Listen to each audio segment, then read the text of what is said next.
Joia. Boa noite, meus amados. Estamos começando mais um estudo desse tema tão importante, que é o tema da santificação. Estamos na parte 8. Tentaremos ser o mais breve possível, já que desejamos gastar no máximo 20 minutos na abordagem desse tema no dia de hoje. Vamos lá, vamos continuar. Vamos dar início aqui, fazendo uma introdução, tá? Queria falar um pouquinho hoje sobre a importância de permanecer em Cristo. Nós já falamos um tempo atrás, nos primeiros estudos, sobre o que é estar em Cristo, né? E nós passamos a estar em Cristo quando nós cremos em Jesus, nos arrependemos de nossos pecados e somos batizados.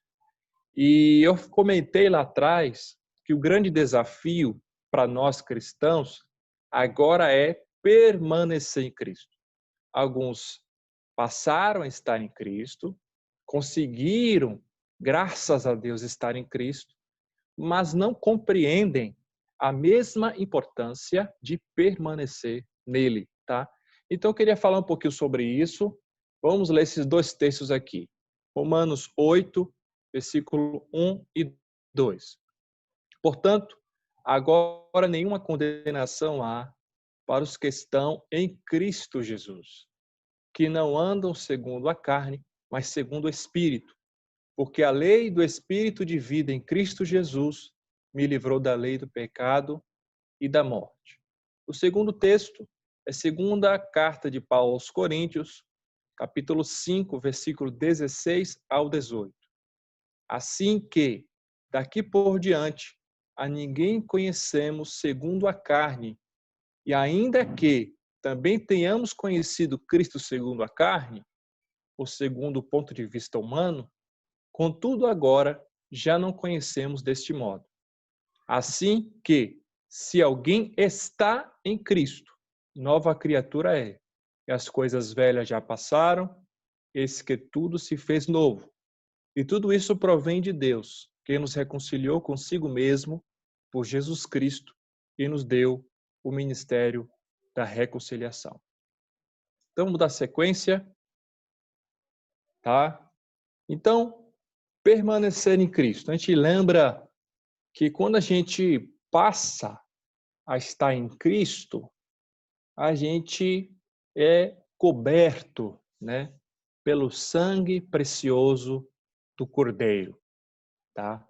Eu trouxe essa imagem aí, é uma imagem relativamente atual de um homem tingindo uma roupa. Isso é muito comum ainda no mundo oriental, no mundo islâmico, principalmente. Essa foto lá é de Marrocos, tá? É através dessa prática de tingir, de pintar as vestes, né? Você está vendo este homem aí à esquerda, tá? Nesta imagem aí, que foi criada a expressão no século I, tá? Na época de Jesus, a expressão batismo, tá? Então, as pessoas mergulhavam a roupa, o tecido, deixa eu tentar aqui, mergulhavam o tecido na água com tinta e deixava esse tecido mergulhado durante um tempo e depois, quando ele saía, já saía com a cor da tinta, tá? Isso era no século I, conhecido como batismo. Nós sabemos que nós somos batizados em Jesus Cristo. Então perceba que o batismo ele tem que ser por mergulho, né, por imersão e não por aspersão. Quando nós somos batizados nas águas, nós somos colocados em Cristo. E quando saímos de lá, saímos transformados, saímos marcados, saímos lavados pelo sangue do Cordeiro. Então, quando Deus olha para nós, Deus nos enxerga todo vermelhinhos, né? Então, Deus nos enxerga em Cristo, com a cor de Cristo, com o sangue de Cristo. Então, como Deus já julgou, já condenou Jesus Cristo naquela cruz pelos nossos pecados, Deus não pode mais nos culpar, Deus não pode mais nos condenar. Isso significa estar em Cristo, tá? Então, trouxe essa imagem aqui, e esta imagem à direita de uma mulher colocando uma lente, né? Então, Deus coloca uma lente. Quando nós passamos a estar em Cristo, Deus nos enxerga através de Jesus. É como a gente costuma brincar, Deus usa um óculos. Esse óculos se chama Jesus Cristo. Então, quando Deus nos enxerga, apesar dele saber que nós somos pecadores, somos falhos, ele nos enxerga como puros, como justos, como homens e mulheres que nunca cometemos pecado na vida antes. Porque nós estamos em Cristo Jesus, o justo, tá certo? Então isso significa estar em Cristo. É por isso que nós podemos ter nossas orações ouvidas. É por isso que hoje podemos entrar na presença do Pai e sermos chamados teus filhos. Então, o desafio nosso é permanecer em Cristo, tá? Então, a gente precisa estar agarrado a Cristo, tá? E para a gente permanecer em Cristo, a gente precisa fazer algumas coisas, irmãos. A gente precisa sempre confessar os nossos pecados. A Bíblia fala que aquele que anda na luz, como na luz ele está, tem comunhão uns com os outros. E o sangue de Jesus nos purifica de todo o pecado. A gente precisa sempre confessar a Deus e aos homens nossos pecados. Precisamos também permanecer na dependência de Cristo, reconhecendo Ele como Salvador. É aquele sentimento, aquele reconhecimento de miséria, de fraqueza. Senhor, eu sou fraco. Senhor, perdoa os meus pecados. Como aquele homem que subiu ao monte, o publicano, que Jesus contou aquela parábola, que dizia, ser propício a mim, que sou pecador. Então, precisamos permanecer nessa dependência de Cristo como o nosso único Salvador. Precisamos reconhecer a submissão total de Cristo. Se nós queremos que Cristo seja nosso Salvador, ele precisa ser primeiro nosso dono. E nós precisamos constantemente ter um arrependimento sincero. Então, praticando essas 4 coisas básicas, nós, pela graça de Deus, iremos permanecer em Cristo. Permanecer em Cristo significa estar coberto pelo sangue do Cordeiro.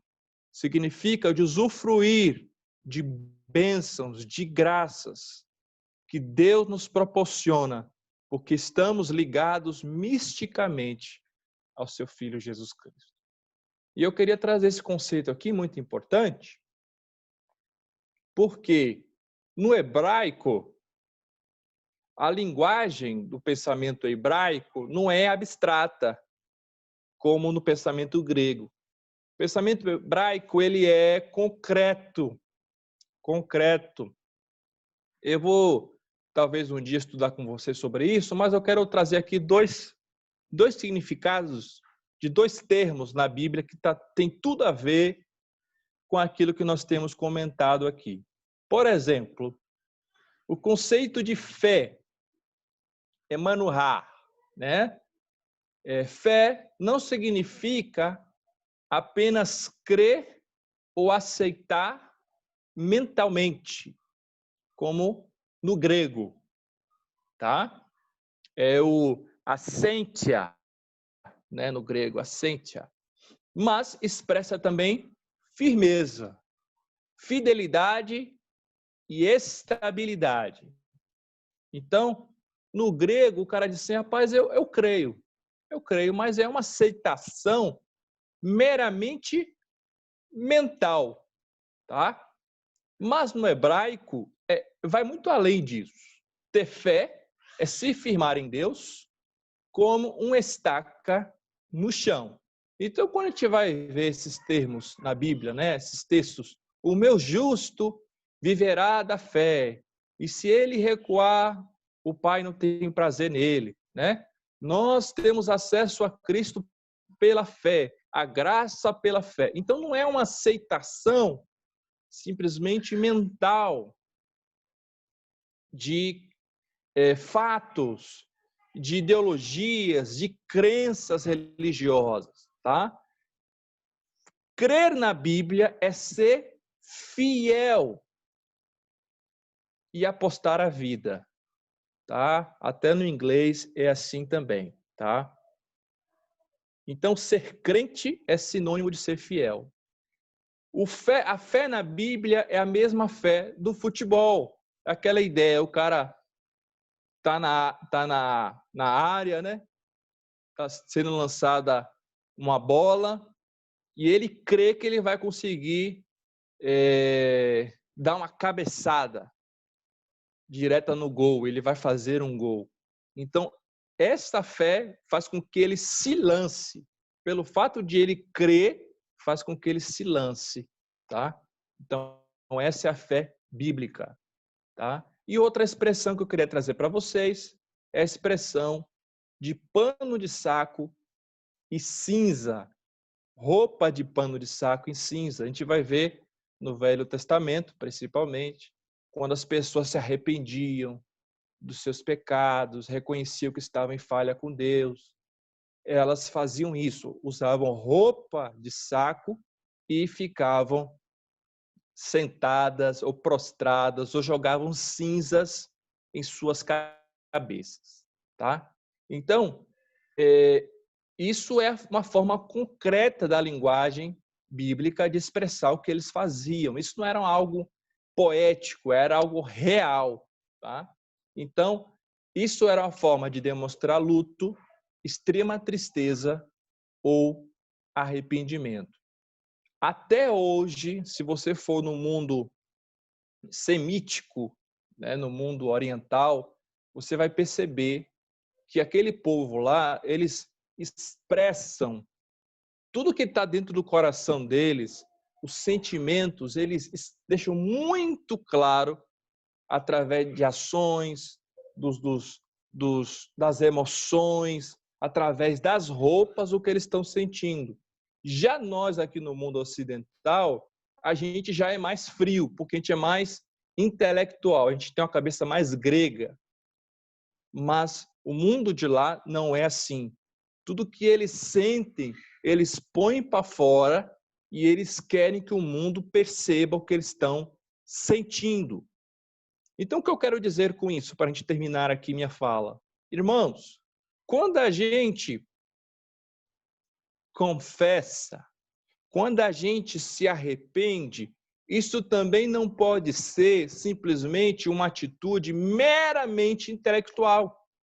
Não pode ser simplesmente um ato meramente mental. Isso deve ser carregado de emoção, tá certo? É muito estranho quando o irmão confessa ou quando o irmão diz estar arrependido, mas muitas vezes não há expressão de tristeza, não há muitas vezes quebrantamento. A pessoa, ela expressa com a boca, mas ela não expressa com as suas atitudes o que ela diz estar sentindo, tá? Então, a linguagem bíblica não é assim. Você precisa ver para realmente existir nesse caso, né? como disse Tiago, mostra as tuas obras que eu vou provar realmente que você tem essa fé toda, tá bom? Então, eu passo aqui, termino aqui minha fala, falando da importância da gente permanecer em Cristo. E eu quero aqui convidar nosso irmão muito precioso, Elton, para continuarmos estudando juntos alguns pecados grosseiros.